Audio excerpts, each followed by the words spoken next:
Hermanos, vamos a empezar como siempre con un periodo instrumental en el cual es una invitación para ponernos con Dios, ¿verdad? Guardamos silencio como reverencia a nuestro Dios y estamos en acto con sí mismos, por favor.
Doxología número 1, hermanos, por favor, en seminarios, doxología número 1, estamos de pie por reverencia.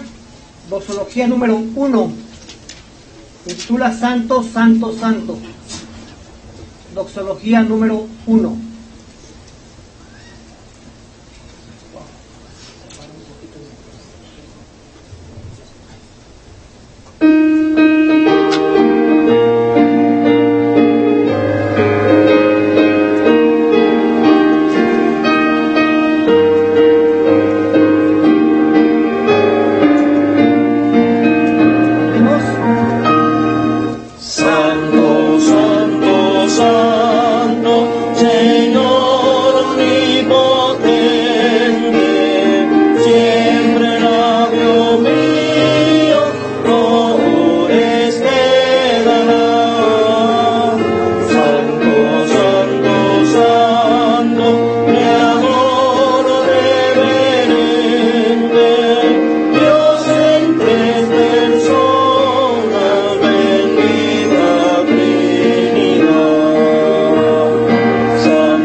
hermanos. Nuestro hermano Omar dirige en oración.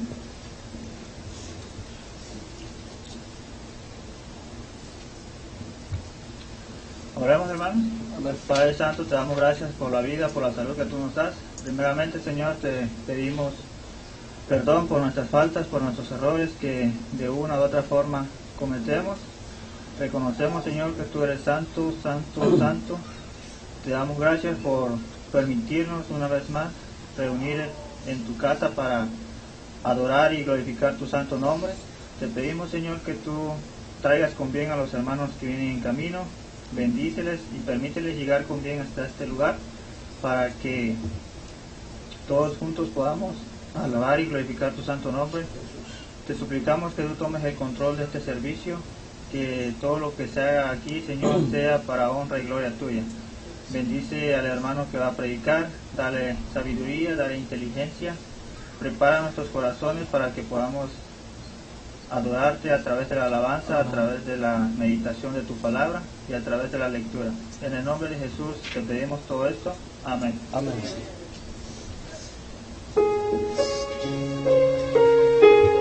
Sigamos de pie, hermanos. Número 47.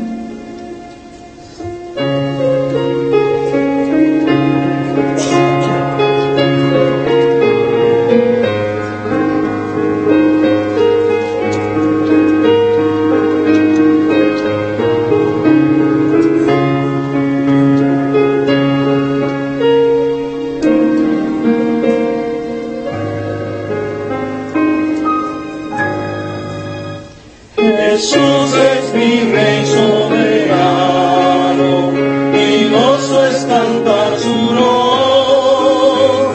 Es Rey y me vengo al hermano, es Rey y me imparte su amor. Dejando su trono de gloria, me vino a sacar de la historia, y yo soy yo soy feliz por él. Jesús es camino a mi lado, y en sombra soy luz siempre va, paciente y humilde a mi lado, y ayuda y consuelo me da. Por eso constante yo sigo, porque eres mi Rey y mi amigo. Y yo soy feliz, y yo soy feliz por él. Señor, que pudiera ayudarte por tanta bondad para mí. Me basta servirte y amarte, y es todo entregarme yo a ti. Entonces acepta mi vida, y a ti solo queda rendida, y yo soy feliz, y yo soy feliz por ti. Vamos a cantar la primera estrofa nuevamente.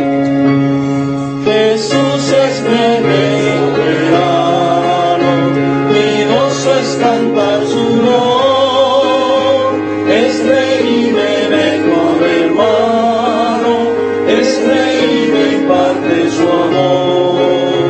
Dejando su trono de gloria, me vino a sacar de la historia, y yo soy feliz, y yo soy feliz por él. Bien, hermanos, damos gracias a Dios por esta alabanza, y ahora alabemos a nuestro Dios con el himno número 33. Loores dad a Cristo el Rey. Himno número 33. Loores dad a Cristo el Rey.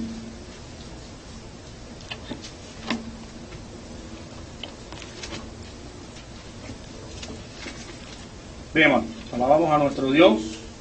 Lo vamos a hacer en esta ocasión con voz fuerte.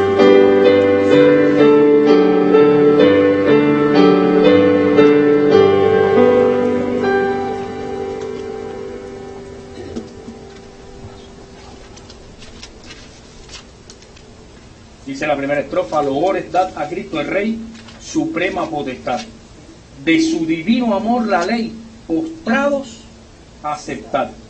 De su divino amor la ley, postrados aceptad. Vosotros, hijos del gran rey, ovejas de la grey, loores dad a Emanuel y proclamarle rey. Loores dad a Emanuel y proclamarle rey.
Pueden tomar asiento, hermanos. Muchas gracias.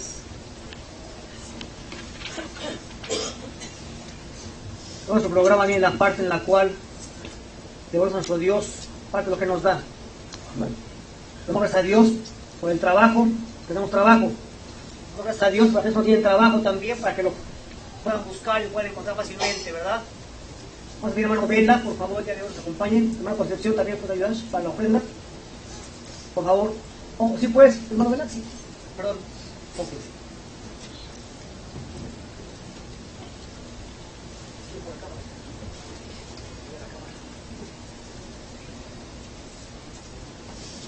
Oremos, hermanos. Bendito Dios y Padre nuestro, te damos gracias, Señor, porque nos permites estar un día más aquí en tu casa de oración, Señor, en tu casa de alabanza, Señor. En este día, Señor, te damos gracias, Padre, por que nos permitiste un día más glorioso, Señor, para venir a aprender más de tu palabra, Señor. Te pedimos, Padre, que bendigas los frutos, Señor, de las bendiciones que tú nos has dado, Señor, a lo largo de la semana. Te damos gracias, Señor, por todas tus bendiciones derramadas, Señor, en todos los hogares aquí representados en cada uno de ellos, Señor. Bueno. Te pedimos, Padre, que bendigas a nuestros hermanos que están enfermos, Señor. Tú sabes la razón, tú sabes el cuál y por qué no están aquí, Señor. Gracias te damos, Señor, por todo esto. En el nombre de tu Hijo amado Cristo Jesús, Señor. Amén y amén. Amén.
alabemos a nuestro Señor con el himno número 46. Maravilloso es el nombre de Jesús.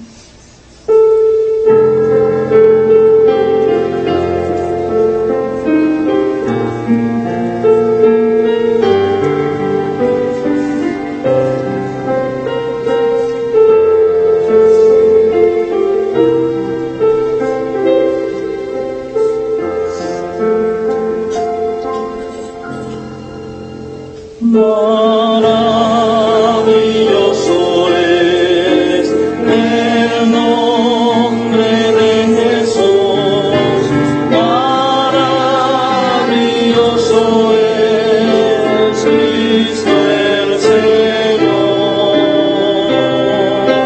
Rey poderoso y fiel, de todo es dueño Él. Maravilloso es Cristo el Señor, Pastor divino, la roca eterna, Dios poderoso es. Venid a amarle, hoy adorarle, maravilloso es Cristo el Señor. Pastor divino, Pastor divino, la roca eterna, Dios poderoso es.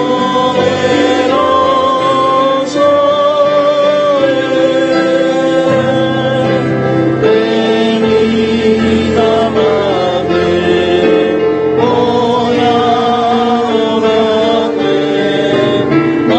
maravilloso es Cristo el Señor,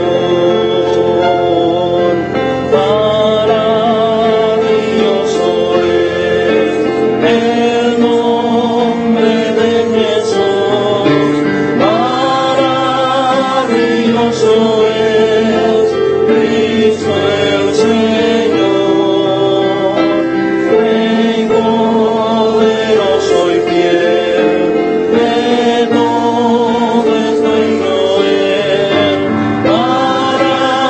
Maravilloso es Cristo el Señor, Pastor divino, la roca eterna, Dios poderoso es.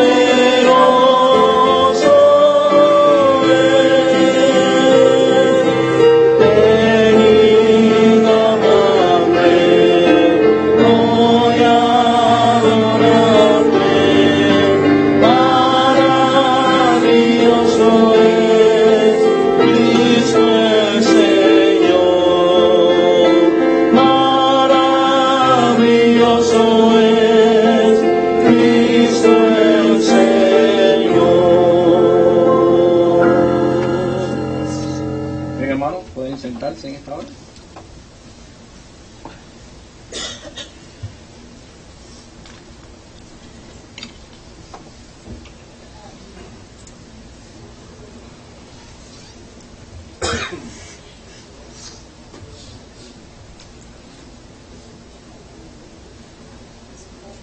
Hermanos, a continuación vamos a ver un video en el cual es únicamente una pequeñísima muestra de lo que Dios hace a través de la oración, a través de la ofrenda, a través de los diezmos, pero a través de su palabra.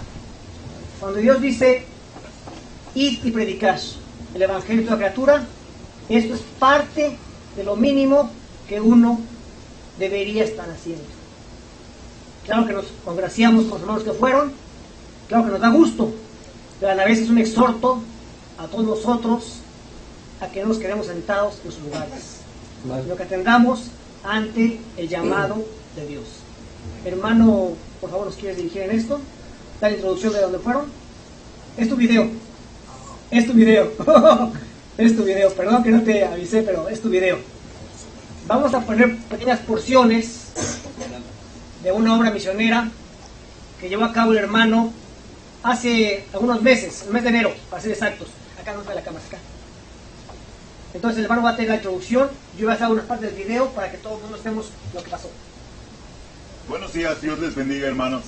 Le doy gracias a Dios por la oportunidad que me da de testificar de una familia en una iglesia allá en la ciudad de Mexicali, Baja California, México. Una familia que está, ¿verdad?, trabajando duro allá para la gloria de Dios, hermanos, tratando de salir a la ciudad y ganar almas y ponerse muy activos.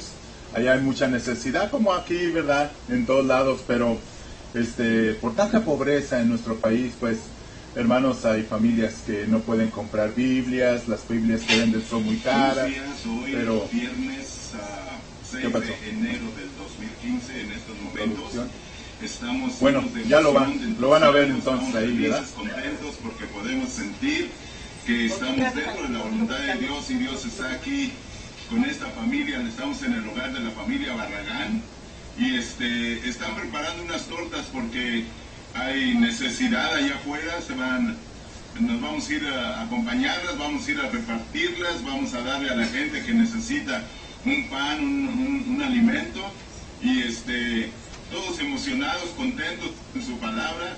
Dice que vayamos y aquí vemos a las damas trabajando arduamente y bueno, es una bendición para nosotros y un privilegio poder ser contados por el Señor Jesucristo para que trabajemos para su obra y para su... Ahí estamos preparando unas tortas, como vieron, porque vamos a ir al parque a repartir a gente que necesita alimento físico, pero también para predicarles la palabra de Dios.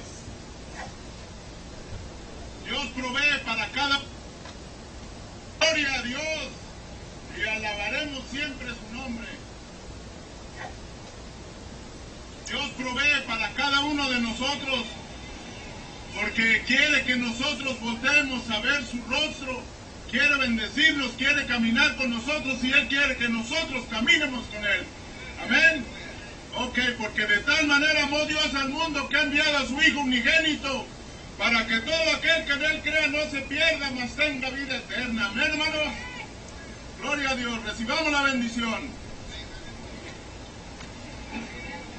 Estamos repartiendo el alimento y también tenemos Biblias con los que empezamos a darles a todos ahí, a esta gente, y a predicarles el Evangelio, el plan de salvación.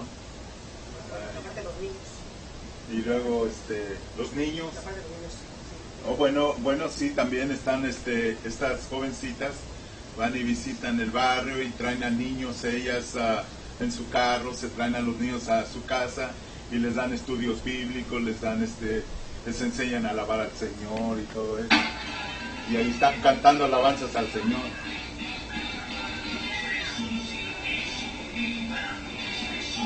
Las niñas son muy activas, estas jovencitas. Se preocupan mucho por los niños. Hay mucha necesidad. Varios padres de esos niños son personas que son drogadictas o que los han abandonado. Y ellos van, los buscan y los traen y les dan alimento y les dan la palabra también. Les enseñan la palabra y les enseñan a alabar a Dios.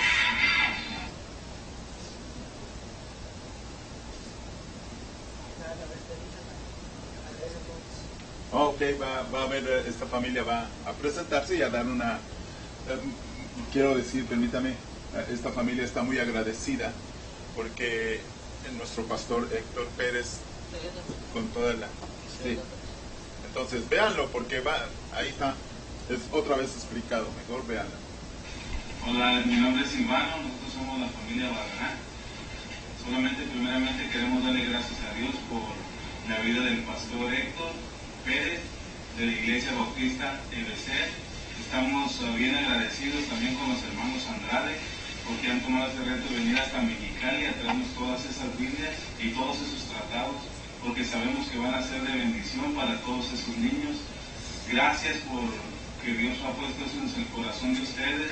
Gracias porque sabemos que no han sembrado en buena tierra y Sabemos que Dios va a hacer cosas grandes en cada niño y sabemos que tiene un propósito para cada, porque va a ser la nueva generación. Gracias, pastor, lo queremos mucho y muchos saludos de parte de toda mi familia.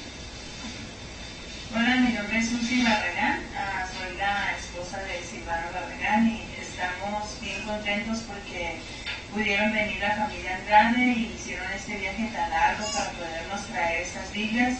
Queremos agradecer al pastor Héctor y a toda la iglesia por el privilegio y la confianza que han puesto en nosotros de darnos estas Biblias. Esto todo nació en el corazón de una oración, de hacer una reunión de niños en el barrio. Los sábados nos reunimos y estamos orando para que Dios proveyera estas Biblias y estamos bien agradecidos porque sabemos que es de Dios y sabemos que aún Dios va a traer más palabra del Señor y va a traer más Biblias para que mucha gente en Mexicali no tenga que decir, ay, es que no tengo una Biblia, sino que la palabra sea el reino de Dios en cada casa, en cada hogar, y que el reino de Dios se establece en cada hogar. Muchas gracias, de verdad, se lo agradecemos de corazón. Hola, mi nombre es Michelle Barragán. Quiero dar las gracias al pastor Héctor Pérez y a toda la congregación por haber dado esas Biblias, que además de ser una bendición para mí, es una bendición para mis niños. Y el sábado que se las di, estaban muy felices, muy agradecidos, porque hace tiempo ya les queríamos dar Biblias, pero aquí en México están un poco muy caras.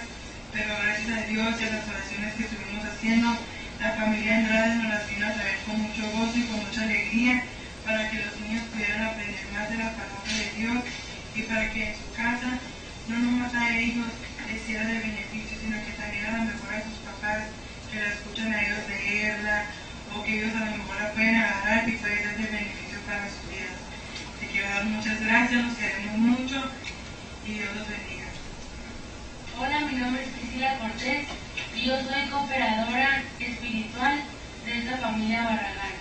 Le damos muchas gracias al pastor Pérez por habernos dado estas Biblias, porque a pesar de no nomás por darnos para nuestros niños, sino que también podemos ir a dárselas a un evento que vamos a ir este sábado, allá de donde está en unas comunidades necesitadas, que no nomás también va a haber niños, sino va a haber gente que también ocupa de Biblias. Porque a pesar de que vamos y les llevamos ropa y hacemos actividades, sino también le llevamos la palabra de Dios para que ellos puedan estudiarla donde sea que vayan. Muchas gracias, pastor, y Dios los bendiga.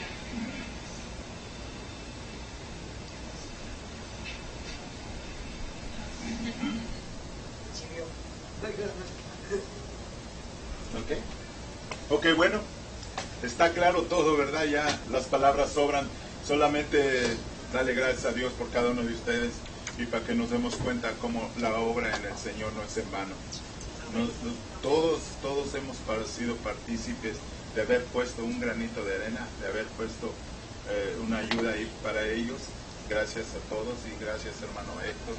Que Dios los siga bendiciendo y los siga usando grandemente, hermano. Dios les bendiga. Gracias, hermano. Amén, hermano. Déjeme decirles algo que él nos dijo. La verdad que fueron muy valientes porque se lanzaron ellos en su propio auto, él y la hermana, su esposa, y llevaron más de 600, eran, ¿no? Sí. Más de 600 Nuevos Testamentos y tratados, y como unos 500 tratados evangelísticos, y nosotros sabemos todo lo que eso puede traer como consecuencias, pero Dios fue bueno y abrió puertas y ya estamos ahí preparando otro próximo envío. Así que damos gracias a Dios porque nos permitió enviar todos estos Nuevos Testamentos allí a Mexicali, y gracias, hermanos, por su servicio y por su trabajo. Sabemos que Dios pues los va a usar, porque a nosotros solo nos toca sembrar la semilla. Dice la parábola que el sembrador salió ¿a qué? A sembrar. Hay semilla que va a caer en tierra mala, eso pasa en todas partes, pero por fe sabemos que hay semilla que también va a caer ¿dónde? En tierra buena. Y mire, hermano, un Nuevo Testamento puede marcar la diferencia en la vida de una persona. Mi conversión personal empezó a través de un Nuevo Testamento que se llamaba Dios llega al hombre. Ya nunca más lo he visto que lo han publicado ni nada. Era una versión popular, no sé si la han editado nuevamente, se llamaba Dios llega al hombre. Y recuerdo que habían entrado a la iglesia católica donde iba y el cura decidió guardarlas, pero dejó una en una vitrina y como yo era sacristán en la iglesia, me la robé y ahí fue que empecé a leer. En serio. Después no se la devolví porque dije, ¿para qué la quieres si no la leí? Y cuando llegué a la parte de la cena del Señor hubo muchas cosas que me chocaron y ahí empezó todo. Pero recuerdo que fue a partir de un Nuevo Testamento.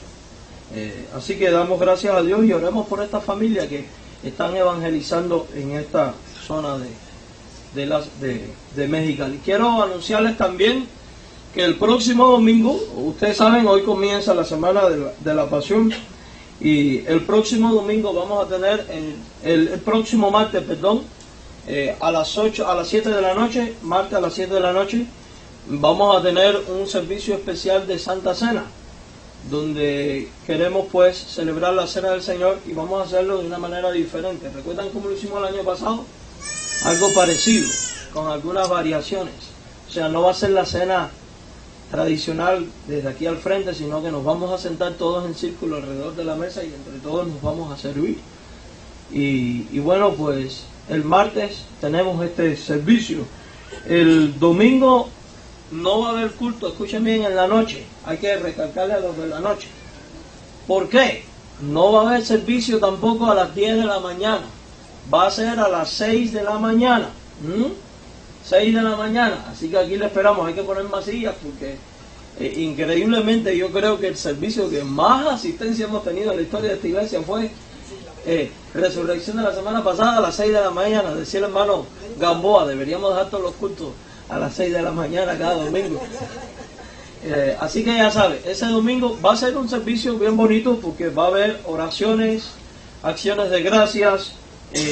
Venga preparado para compartir acciones de gracias por su salvación. Si usted tiene algún poema alusivo a la resurrección, tráigalo. Queremos que sea un culto más abierto, no tan encerrado en la guía de un boletín, etcétera, etcétera. Así que ese domingo, ya sabe, el domingo próximo a las 6 de la mañana. Y el hermano Juan dice que lo hagamos como lo hicimos el año pasado, que todo el mundo vino vestido de blanco. Así que el que pueda, si usted no puede, no hay problema, solo por una cuestión bonita. Así que bueno, hermanos, ya sabe, el próximo domingo, ¿a qué hora? A las 6 de la mañana. ¿Hay culto por la noche? No. Pues después de la semana empiezan a llamar. Oye, ¿a qué hora es? Ya. Esta semana no hay clase de la escuela tampoco, No hay clase de la escuela del ministerio, el viernes y sábado, así que ya saben. Ni dominical.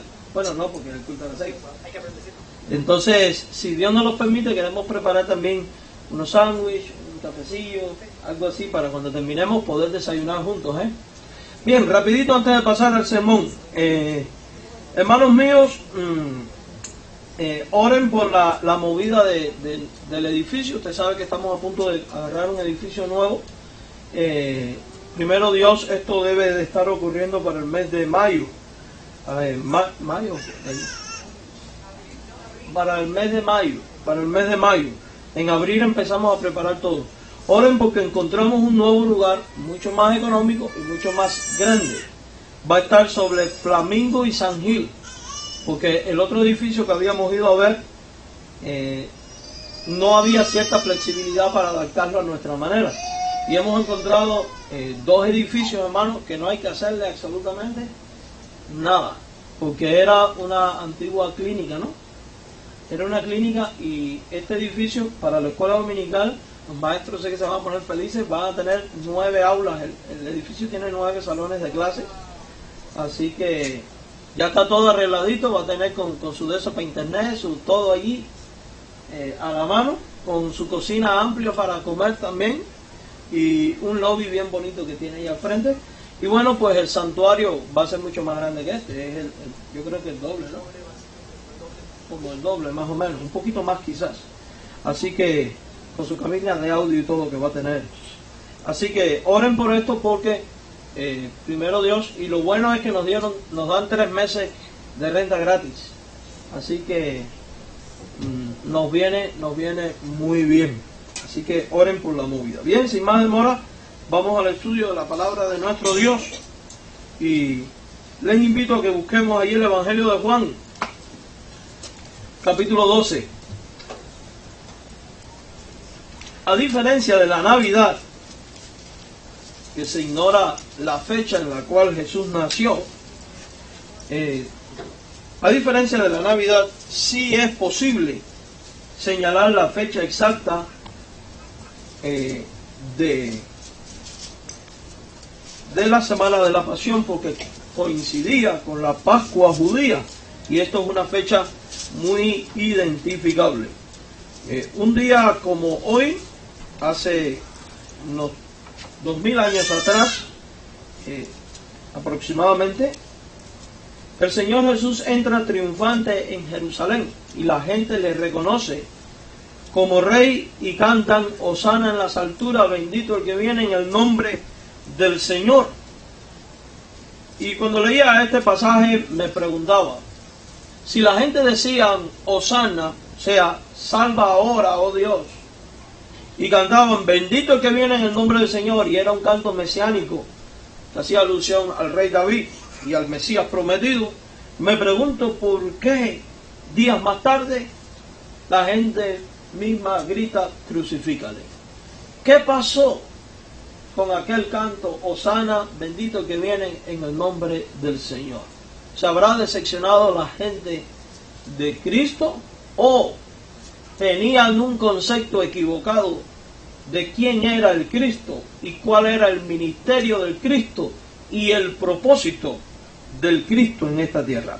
Vamos a leer el texto de la Biblia y vamos a buscar las respuestas en ella. Juan capítulo 12, versículo 12 en adelante, y dígame cuando lo tenga. Dice la Biblia: el siguiente día grandes multitudes que habían venido a la fiesta, y aclaro aquí, la Biblia habla de fiesta, a bailar y a gozar, no, fiesta de la Pascua, la fiesta judía, una fiesta religiosa, Al oír que Jesús venía a Jerusalén, tomaron ramas de palmeras y salieron a recibirle y clamaban. Vamos a decir todos juntos este clamor: Hosana, bendito el que viene en el nombre del Señor, el Rey de Israel. Y halló Jesús un asnillo y montó sobre él, como está escrito: no temas, hija de Sión, he aquí tu rey viene montado sobre un pollino de asna. Estas cosas no la entendieron sus discípulos al principio, pero cuando Jesús fue glorificado, entonces se acordaron de que estas cosas estaban escritas acerca de él y de que se les había hecho. Y daban testimonio a la gente que estaban con él cuando llamó a Lázaro del sepulcro y le resucitó de los muertos. Oramos. Señor, gracias por tu palabra. Ella contiene las verdades que necesitamos para nuestra edificación. Rogamos que tú nos hables a través de ella y que tú nos guíes a través de sus pasos para ser edificados y confortados en Jesucristo, en cuyo nombre oramos dando gracias. Amén. Bien, mis queridos hermanos, la palabra Hosana significa Jehová salva, también puede significar Jehová salva ahora, o sea, en este momento. Cuando nosotros leemos después a continuación, bendito el que viene en el nombre del Señor, podemos darnos cuenta que era parte de uno de los cánticos especiales que entonaba el coro hebreo durante el servicio en el templo en las principales celebraciones judías. Cuando leemos el Salmo 118, versículos 25 y 26, nosotros podemos encontrar el texto original de donde parte bendito el que viene en el nombre del Señor, Hosana en las alturas, y en el verso específicamente 25 del Salmo 118 está una definición de Hosana: Señor salva, Jehová salva. Y preguntábamos hace un rato, ¿por qué la gente estaba diciendo bendito, Hosana? Le aclamaron como rey, le vieron como aquel prometido descendiente de David que reinaría, y días más tarde estaban gritando crucifícale.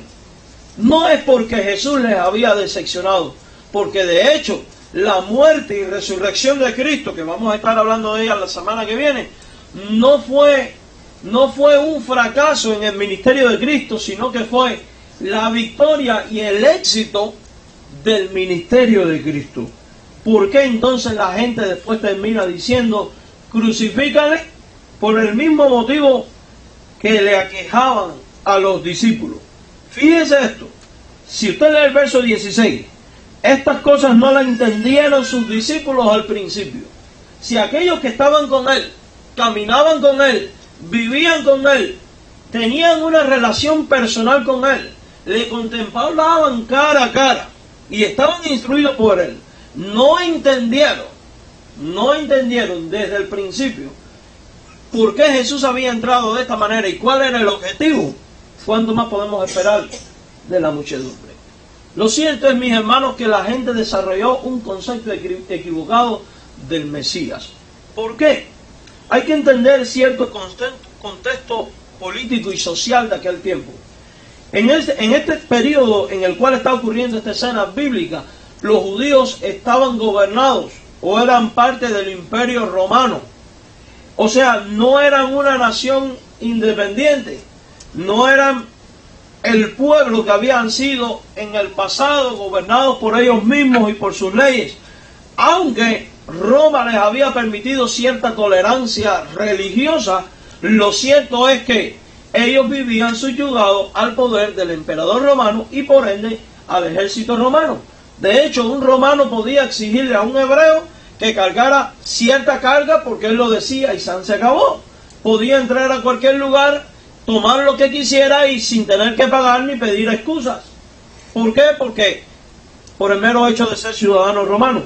Y los hebreos se sentían oprimidos, se sentían agraviados y habían desarrollado la mentalidad de que el Mesías prometido, el descendiente del rey David, iba a ser un paladín libertador, alguien que movería al pueblo de tal manera que lo conduciría a una victoria sobre Roma, a una liberación de la esclavitud romana y a la obtención de una independencia nuevamente.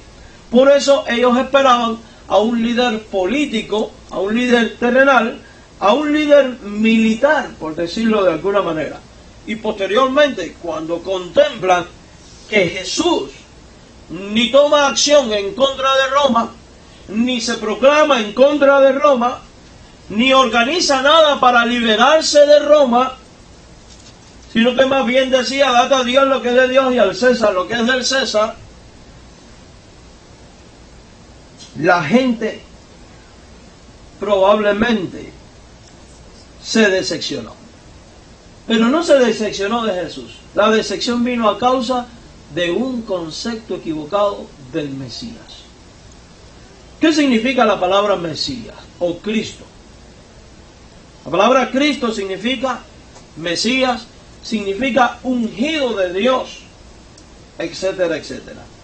Por tanto, siendo así, y siendo que nosotros tampoco queremos quedar decepcionados de Cristo, hemos de entender entonces cuál es la razón principal por la cual Cristo, el ungido de Dios, el Mesías prometido, vino a este mundo.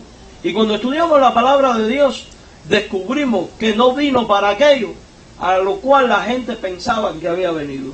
Vino para una misión muy diferente. En una ocasión él dice, mi reino no es de este mundo. O sea que él no es rey de un reino, para que la redundancia, terrenal, sino que es rey de un reino celestial y tiene una misión celestial y es el establecimiento del reino de Dios. Para nosotros entonces poder comprender a qué vino Jesús como rey, a qué vino como ungido, cuál era su misión como ungido, como Cristo, como Mesías, es mejor entonces estudiar esa parte de la Biblia en la cual él mismo dice para qué lo ungió Dios. Vamos entonces a trasladarnos al Evangelio de Lucas capítulo 4, Lucas capítulo 4, versículos 16 al 22. En este pasaje encontramos a Jesús diciendo, ¿cuál es su misión como ungido? ¿Cuál es su misión como Cristo? ¿Cuál es su misión como el Rey, como Mesías? En Lucas capítulo 4, versículo 16. Díganme cuando lo tenga. Lucas 4, 16. ¿Ya todos? Lucas 4, 16. Dice ahí la Biblia: vino a Nazaret donde se había criado.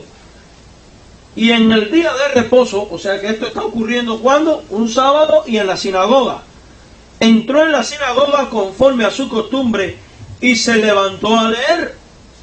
Y se le dio el libro del profeta Isaías. Miren, hermanos míos, hay que entender esto. Es un momento único y oportuno. Les voy a decir por qué.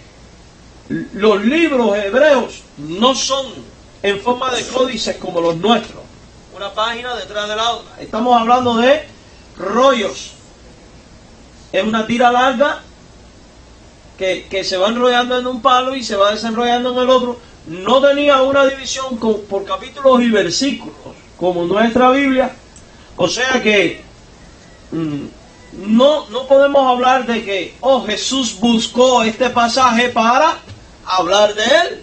Es el pasaje que tocaba leer, independientemente de que quien leía el rollo no era la persona que escogía la lectura. Quien señalaba la lectura y preparaba toda la lectura era el principal de la sinagoga. Por tanto, a Jesús se le entrega el rollo, él abre y lee este pasaje, que es una cita del profeta Isaías, y en nuestra Biblia corresponde a Isaías 61, versículo 1 en adelante. Y dice la Biblia: se le dio el libro del profeta Isaías, verso 17, y habiendo abierto el libro, halló el lugar donde estaba escrito. Y leamos esto. Mire lo que dice: el Espíritu del Señor está sobre mí. Y esto es un salmo mesiánico. Va a hablar del Mesías, del Cristo, del ungido. Por el resto del Nuevo Testamento sabemos que este Cristo y este ungido, ¿quién es? Jesús. Por tanto, Isaías 61, verso 1 en adelante, está hablando de Jesús. Está hablando del Mesías, del Cristo, del ungido. Dice la Biblia: el Espíritu del Señor está sobre mí, por cuanto me ha ungido. Y note que ahora dice para. O sea que esto que viene a continuación define la razón por la cual viene el Mesías. La misión del Mesías, del ungido. Dice para. ¿Qué cosa, hermanos? Dar buenas nuevas a los pobres. Después dice: me ha enviado, evidentemente como ungido, a sanar a los quebrantados de corazón, a pregonar libertad a los cautivos, vista a los ciegos, a poner en libertad a los oprimidos, a predicar el año agradable del Señor. Y enrollando el libro lo dio al ministro y se sentó, y los ojos de todos en la sinagoga estaban fijos en él. ¿Por qué? Porque él, el que leía después, predicaba. Miren un dato interesante, que la gente piensa que siempre hay que predicar de pie. Dice que después que eso, ¿qué hizo? Se sentó y iba a predicar sentado. Dice: y comenzó a decirle, verso 21, hoy se ha cumplido esta escritura delante de vosotros. ¿Cuál fue la interpretación de Jesús? Que esa escritura se estaba cumpliendo ¿en quién? En él. Por tanto, este pasaje define la misión del Mesías. O sea que tras pasar 40 días en ayuno y oración, porque esto está ocurriendo al principio del ministerio de Cristo, Jesús da inicio a este ministerio público predicando y enseñando el reino de Dios con tal éxito que la Biblia dice en los versículos 14 y 15 de aquí de Lucas 4 que su fama se extendía y que por todos era glorificado. Y aunque Jesús sanó a muchas personas, a muchos liberó de las posesiones demoníacas, mis queridos hermanos, su ministerio principal era predicar la palabra de Dios y anunciar el evangelio del reino. Ahora en la sinagoga de Nazaret lee esta porción de Isaías donde habla de su persona como ungido de Dios. El mismo ungido que después entra montado en el pollino y que la gente reconoce y aclama, pero que no tiene ni la más remota idea de cuál era su misión. Cuando nosotros leemos la Biblia, debemos preguntarnos por qué Jesús dijo que Él era el ungido de Dios, aquí en Lucas 4. Note que a él se le entrega este libro, lee este texto y termina diciendo, se ha cumplido delante de vosotros. Es importante destacar que Isaías 61:1 es un texto mesiánico. Todos los judíos sabían que el ungido de este pasaje era el Mesías, cuya palabra significa, como ya dijimos, ungido. Y significa también, puede traducirse como Cristo, que significa designar a una persona para una tarea, nombrar a alguien para ocupar una posición, literalmente significa ungir. Es decir, se está refiriendo a la práctica del Antiguo Testamento de vertir aceite sobre la cabeza de aquellas personas escogidas por Dios y apartadas para oficios especiales. Cuidado, porque hoy en día hay gente echándole aceite a todo el mundo en la cabeza. Y cuando nosotros leemos la Biblia, solamente se ungían a personas escogidas por Dios y señaladas para oficios especiales.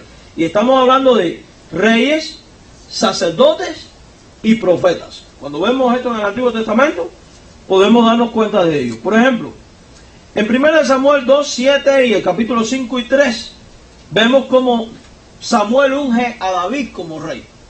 Si vamos a Zacarías 4:14, vemos cómo los sacerdotes hebreos eran ungidos con aceite. Y si vas a 1 de Reyes 19:16, también vemos cómo los profetas eran ungidos. Por una cuestión de tiempo no vamos a leer estos textos. O sea que sacerdotes, profetas y reyes eran ¿qué? Ungidos. Y es interesante que Jesucristo cumple estos tres oficios. O sea que nadie sobre la tierra fue ungido como fue Cristo. Porque en la Biblia y en la historia, la única persona que ha sido sacerdote, profeta y rey fue Jesucristo. O sea que no hay otro ungido como Él, porque Él cumple estos tres oficios. En otras palabras, Jesús en Lucas 4:21 está diciendo que el Espíritu Santo de Dios le ha ungido, o sea, le ha designado, lo ha nombrado y le ha dado autoridad para cumplir la misión que el mismo texto describe en los versículos 18 al 19. Dar las buenas nuevas a los pobres, sanar a los quebrantados de corazón, pregonar libertad a los cautivos. ¿Cuánto favor? Ayuda ahí. Pregonar libertad a los cautivos, que en griego es, liberar a los oprimidos y predicar el año agradable del Señor. Esa es la misión. Para eso fue ungido. No hacía mucho en Lucas 3:22 que el Espíritu Santo había descendido en forma corporal de paloma sobre Jesús y había dicho, Dios mismo, este es mi Hijo amado en quien tengo ¿qué? Complacencia. O sea que Jesús, como ungido de Dios, encuentra complacencia en hacer estas cosas en nombre del Padre y para honra, gloria, ¿de quién? De Dios el Padre. Cuando estudiamos el resto del Nuevo Testamento, descubrimos que los apóstoles y la iglesia primitiva, mis queridos hermanos, creían fielmente que en Jesús se habían cumplido lo que Él decía. O sea, que el Espíritu de Dios estaba sobre Él y que le había ungido. Pedro creía fielmente en Cristo como el ungido. Si usted va a Hechos capítulo 4, al versículo 27, usted ahora puede encontrar a un Pedro diferente al de Juan 12, que no entendía a Jesús como Cristo, como ungido, como Mesías. Y usted puede ver que aquí él dice, porque verdaderamente se unieron en esta ciudad contra tu santo Hijo Jesús, a quien ungiste. O sea que él está considerando a Jesús como ¿qué? Como ungido. Y luego en otra ocasión, en Hechos 10:38, hace mención de esto nuevamente, cuando dice la Biblia, como Dios ungió con el Espíritu Santo y con poder a Jesús de Nazaret. Este mismo concepto después lo encontramos, hermanos, en Hebreos capítulo 1, en el versículo 9. O sea que la Biblia describe a Jesús como el ungido de Dios, como el Cristo, como el Mesías. Y dice, has amado la justicia y aborrecido la maldad, por lo cual te ungió Dios, el Dios tuyo, con óleo de alegría más que a tus compañeros. Tremendo, ¿verdad? Y hermoso.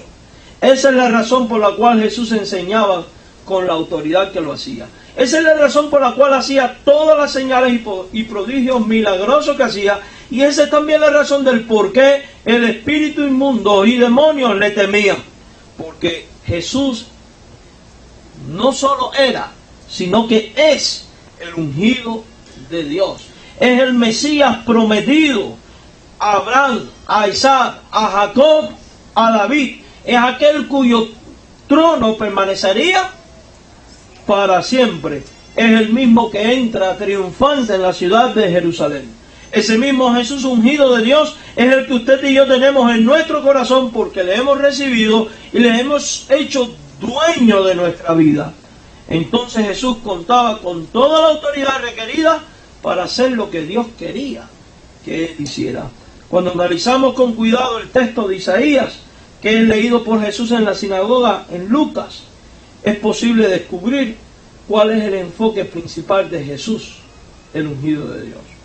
En la palabra de Isaías 61:1 es posible identificar que el ungido de Dios es alguien cuyo ministerio o misión estaría enfocado en dar solución a las desgracias, o mejor dicho, a la desgraciada condición pecaminosa y espiritual del corazón del hombre. Jesús es la solución para la desgracia espiritual del corazón del hombre. ¿Y cuál es nuestra desgracia espiritual? ¿Cuál es la desgracia espiritual de todo hombre? Es que vive separado de la gloria de Dios a causa del pecado. La Biblia dice, vuestros pecados han hecho división entre vosotros y vuestro Dios. La Biblia dice, por cuanto todos pecaron, están separados de la gloria de Dios. Jesús tiene ahora la misión de reconciliar al pecador, a pecadores con Dios. No a todos los pecadores, a pecadores con Dios. Y lo va a hacer a través de su ministerio. En la palabra de Lucas 4, 18 al 19, que hablan de para qué fue ungido el Cristo, es posible identificar las necesidades reales del corazón del hombre. Por eso vamos a Lucas nuevamente, Lucas 4, versículos 18. Lucas 4, versículo 18. Note que ahí dice la Biblia, me ha ungido para. Y lo primero que encontramos es dar buenas nuevas ¿a quién? A los pobres. Permítame decirle que este pasaje completo tiene un sentido espiritual. No podemos verlo literalmente como proveer todo lo que el pobre necesita, como algunos lo interpretan. No, la iglesia debe hacer buenas obras, pero este pasaje no tiene nada que ver con eso. Al analizar la palabra pobres y buenas nuevas, podemos darnos cuenta que no se está refiriendo a provisión material, ni tampoco al estatus económico de una persona. No se está refiriendo a eso, porque Jesús no vino a salvar solamente a los pobres. En la Biblia hay gente rica que también fue salvo. ¿Quién fue más rico que Salomón? David era rey. María, la madre de Juan Marco, era rica. Era la dueña del lugar donde se reunió la primera iglesia. El aposento alto era propiedad de ella, dice la tradición. Bernabé era un hombre rico. Y lo entregó todo. Pero no podemos decir que el evangelio está limitado solamente a los pobres. No, en lo absoluto. En lo absoluto. Los pobres de este pasaje son todos aquellos que a consecuencia del pecado van por la vida de la misma manera que van los pobres buscando cómo solucionar sus crisis sin tener de dónde sacar o dónde buscar para dicha solución. O sea, sin tener dónde sacar y encontrar salvación. Todo hombre, a causa del pecado, está inmerso en una terrible miseria espiritual que les deja incapacitados para obtener salvación, y por naturaleza no sabe dónde encontrar la salvación. Por eso dice la Biblia que andan como a tientas a la luz del día, ni tienen los medios o recursos para adquirir por sí mismos la salvación de su alma. Entonces, eso significa de que estos pobres espirituales que somos los hombres, dependen de que alguien les provea lo que ellos necesitan para ser salvos. Y esa provisión la da ¿quién? Jesús. Porque Dios le ungió para dar, ¿qué cosa? Buenas nuevas, buenas noticias a los pobres. Hermano, ¿cuál es la mejor noticia que espera un pobre? Mi suegra constantemente dice, a veces espero que alguien llegue y me diga, me dé $1 millón para pagar mi casa. Hermano, ¿cómo usted se sentiría? Porque aquí ninguno somos ricos. ¿Cómo usted se sentiría si alguien viniera con una buena noticia? Te voy a regalar $1 millón. ¿Qué usted haría? El Señor lo reprenda si usted se va a fumar droga y a todas esas cosas, ¿eh? Si usted tiene cerebro, usted diría, voy a pagar mi casa, voy a pagar mis carros, me voy a pasear a un lugar bueno con mi familia, tranquilo. Y si es un poco sensato, lo voy a invertir también para... ¿eh? Pero ¿cuál es la mejor noticia que un pobre espera?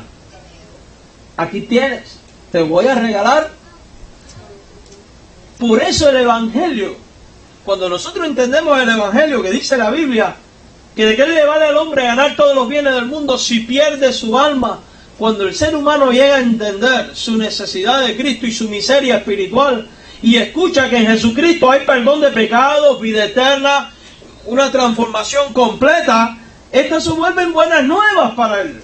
Y Jesús es ese proveedor de la buena noticia de que tu pecado puede ser perdonado, tu separación con Dios puede terminar, tu condición de muerte puede pasar a vida. Esa es la buena nueva. La Biblia dice, no hay quien busque a Dios. Todo hombre por naturaleza es de poco valor. Es un pordiosero espiritual que necesita que su necesidad sea suplida. Y si el pecado es la condición natural de todo hombre, por cuanto todos pecaron, entonces todo hombre sin excepción es un pobre que necesita de estas buenas noticias de Jesús, el ungido de Dios. Por tanto, Jesús se convierte en ese provisor. Y nosotros tenemos que ser portadores del Evangelio, porque Dios nos ha dejado a nosotros la misión de comunicar estas buenas noticias al mundo entero. También el texto dice que Él fue ungido, que Él ungido fue enviado para sanar, o sea, curar, restablecer a los quebrantados. Y en griego esta palabra quebrantado significa triturados, aplastados, rotos, despedazados. Jesús fue ungido para sanar a los quebrantados ¿de qué? No podemos tomar esto literal porque déjeme hacerle una pregunta. Todo hombre no está enfermo del corazón, porque todos no somos cardíacos. Fíjese cómo dice, me ha enviado a sanar a los quebrantados de corazón.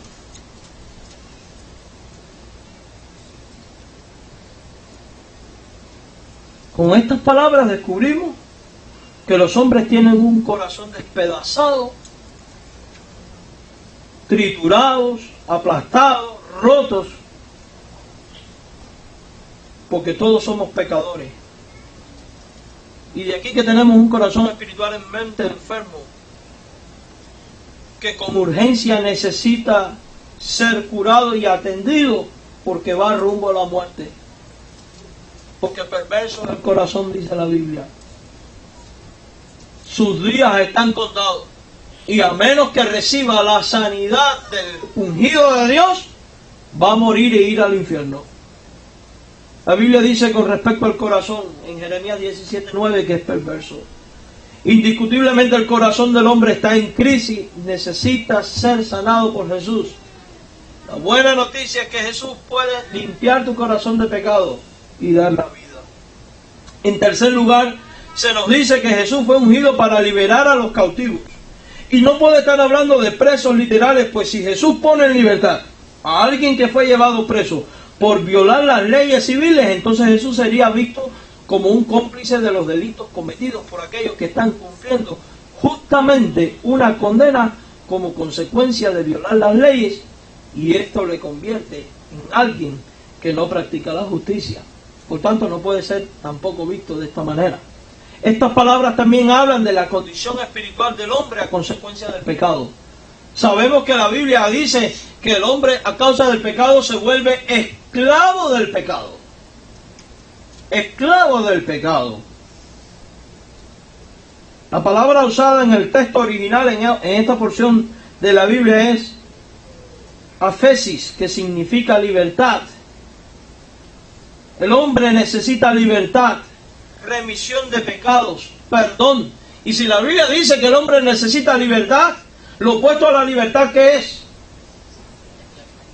El encierre, la esclavitud. Y sabemos que la Biblia dice que el que practica el pecado, esclavo es del pecado. Y el hombre, siendo pecador, es esclavo de Satanás. La buena noticia es que Jesús fue ungido por Dios para romper las cadenas de esclavitud que atan al pecado y hacerte verdaderamente libre. Por eso dice la Biblia: si el Hijo os libertare, seréis verdaderamente libres. Quizá usted diga, eso es cuento de camino, yo no soy esclavo de nadie, ni del diablo, ni de nadie. Si usted no lo quiere creer, eso es su problema, pero la Biblia dice que sí lo eres. Y en tanto y en cuanto Jesucristo no te libere, vas a seguir así, vas a ir cada día de mal en peor. ¿Sabes por qué? Porque tu vida va rumbo a las prisiones eternas dedicadas para Satanás y todos aquellos que le pertenecen a él, que es el infierno. Si no lo crees, es tu problema. Yo sí lo creo porque la Biblia lo dice. Quizás alguno puede estar pensando, y si te pasas toda la vida creyendo eso y al final Dios no existe, habré llevado una vida mucho más placentera y mejor. Pero yo te lanzo la otra. ¿Y qué tal si te pasas toda la vida diciendo que todo es cuento y mentira y al final resulta que es verdad? Habrás perdido tu alma, porque tras la muerte no hay esperanza de vida. La esperanza es aquí y ahora. La libertad ocurre aquí y ahora. No se crea lo que dicen los gnósticos, que cuando uno muere, el alma se libera de la carne y es verdaderamente libre. Eso es cuento de camino. La Biblia dice, está establecido que el hombre muera una sola vez y después el juicio. No hay reencarnación tampoco.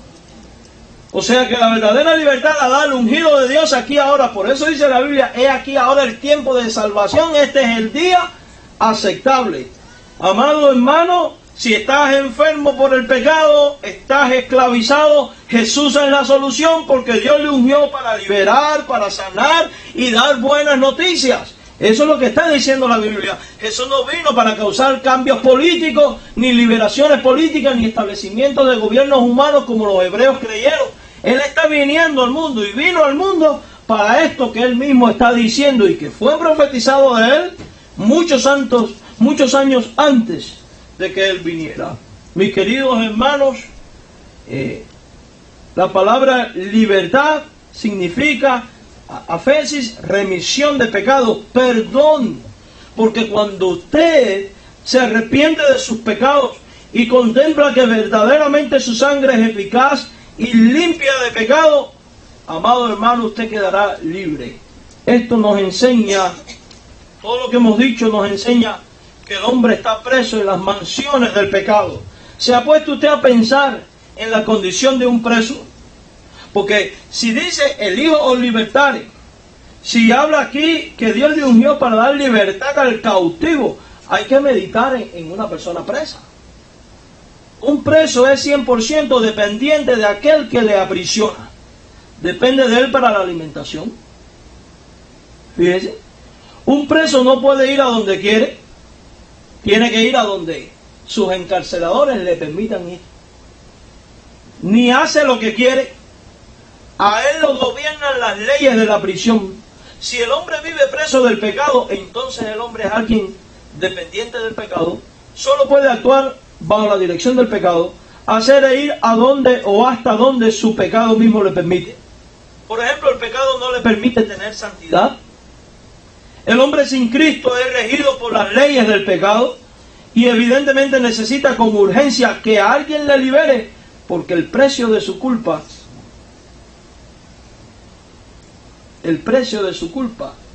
por seguir las leyes del pecado, es la muerte. Mis queridos hermanos,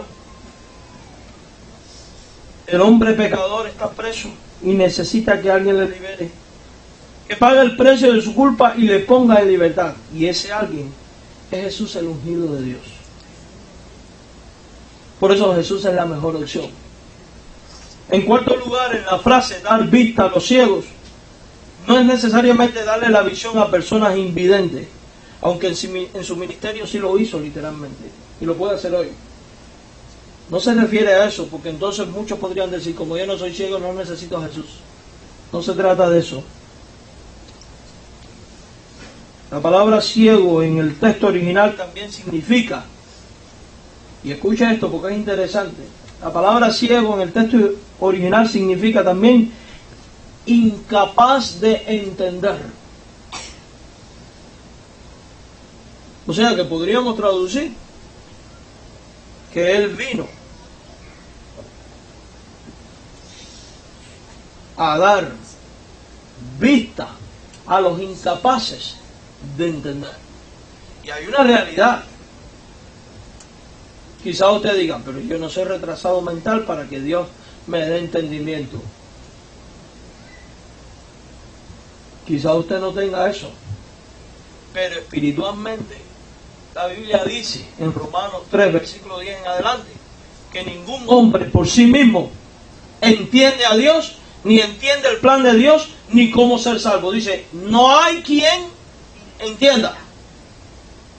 Y fíjense si es así, la gente que estaba gritando, Hosana, bendito el que viene en el nombre del Señor, no entendían. Y muchos hoy en día, por más que se les predique, no entienden. ¿Saben por qué? Porque el que convence, enseña y guía es Dios. Porque muchos no han entendido el ministerio. El Evangelio, dice la Biblia, que es locura para los que se pierden. ¿Por qué? Porque no lo entienden.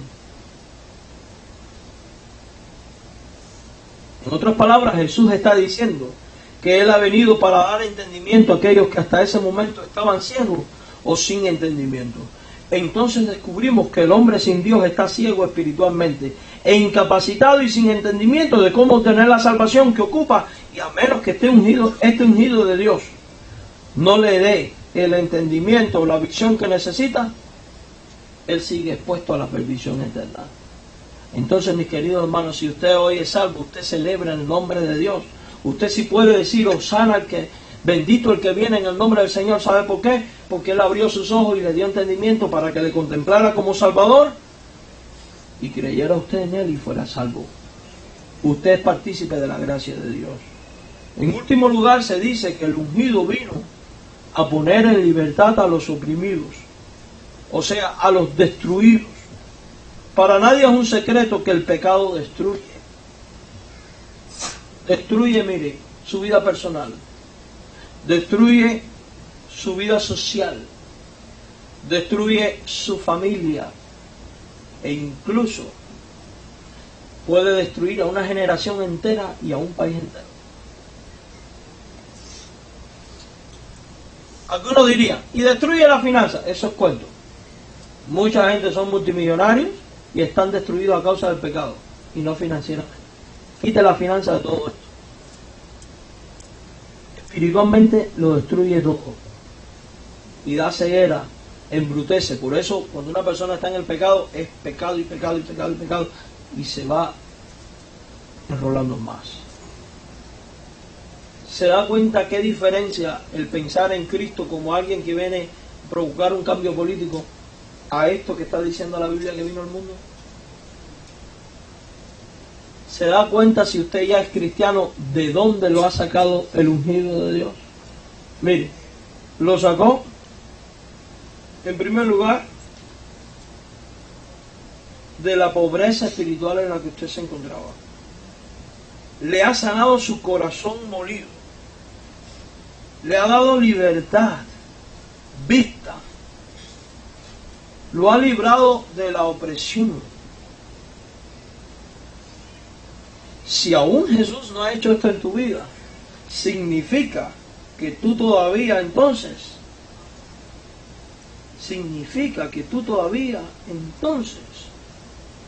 eres un pobre espiritual, tu corazón está mal y necesita a Cristo, estás ciego, estás esclavo, estás siendo oprimido por el pecado. A ti que no has recibido a Cristo, que estás en esta condición, te digo, Cristo es tu solución. Quizás diga, ¿cómo puedo hacer para que esto que el ungido de Dios vino a hacer aplique a mi vida y yo obtenga sus beneficios? Es muy sencillo. Crea con todo su corazón que Jesús puede hacer en usted esta obra que Él promete. Que Jesús puede liberarte, puede restaurarte, puede perdonarte, puede salvarte. Arrepiéntete de tus pecados, porque has pecado y el pecado ofende a Dios y Dios no acepta pecado. Arrepiéntete de tus pecados. Cree que Él hizo lo que vino a hacer. E invítale a que sea el Señor y el Salvador personal de tu vida. Cuando tú te arrepientes y aceptas a Jesús como Salvador personal de tu vida, Él va a producir en ti estas bendiciones. Estas bendiciones. Vas entonces a poder unirte al grupo de los redimidos, que no van a cantar en esta tierra gloria a Dios en las alturas, ni bendito el que viene en el nombre del Señor, sino que un día van a cantar cara a cara con el Cristo eterno y con la gran muchedumbre de la que habla el libro de Apocalipsis. Vas a cantar cara a cara con Dios, disfrutando a plenitud y a una mayor escala todas estas promesas. Por eso te invito a que consideres lo que hemos dicho y aceptes a Jesucristo como el Salvador personal de tu vida. Les invito a orar. Les invito a que cerremos nuestros ojos y oremos. Y ahí con sus ojos cerrados yo quiero que usted piense en esto. Lo que hemos hablado tiene sentido para tu vida. ¿En qué condición está tu vida y tu corazón? Si murieras ahora,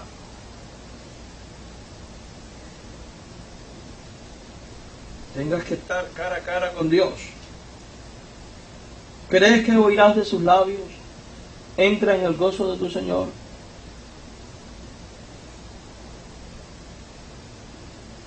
Quiero que pienses por un instante en lo que hemos hablado y en Jesús. Quiero que pienses en lo que la Biblia dice de Él. ¿Eres alguien que ha sido enriquecido con la gracia de Dios? ¿O aún está tu corazón en pobreza espiritual? ¿Cómo está tu corazón? ¿Ya está limpio, sano, salvo? ¿O aún sigue enfermo a causa del pecado y vas rumbo a la muerte? ¿Cómo está tu vida? ¿Eres libre en Cristo o aún sigues atado a la esclavitud? ¿Eres ciego o ya ves? ¿Estás bajo la opresión del pecado o ahora tienes las promesas de Dios? Si tu respuesta ha sido la parte negativa, eso significa que tú necesitas a Cristo. Y mejor aún es que Cristo es tu solución y quiere transformar tu vida. Pero eso solo va a ocurrir si tú crees en Él como Salvador, arrepintiéndote de tus pecados y entregándole tu vida a Él, dejando que Él reine en ti. Dice la Biblia que los que creen en su nombre y le recibieron, Dios le da el derecho, la potestad de ser hechos hijos de Dios. Por eso, si en esta mañana usted ha entendido que necesita de ese Cristo y de ese Salvador, yo le invito a que usted haga una oración de fe aceptándolo. Yo le invito a que usted pase aquí al frente y ore junto conmigo. Que oremos juntos, dedicando nuestra vida al Señor, para empezar un caminar con Él. Este es un primer paso. Arrepentirse y reconocer su necesidad de Cristo. Si hoy tú quieres tomar esta decisión, ven aquí al frente y vamos a orar tú y yo. Esto es una decisión muy personal. Nada debe temerte. Nada debe impedírtelo si lo estás sintiendo. Si hoy quieres hacer esta decisión, yo te invito a que vengas acá al frente.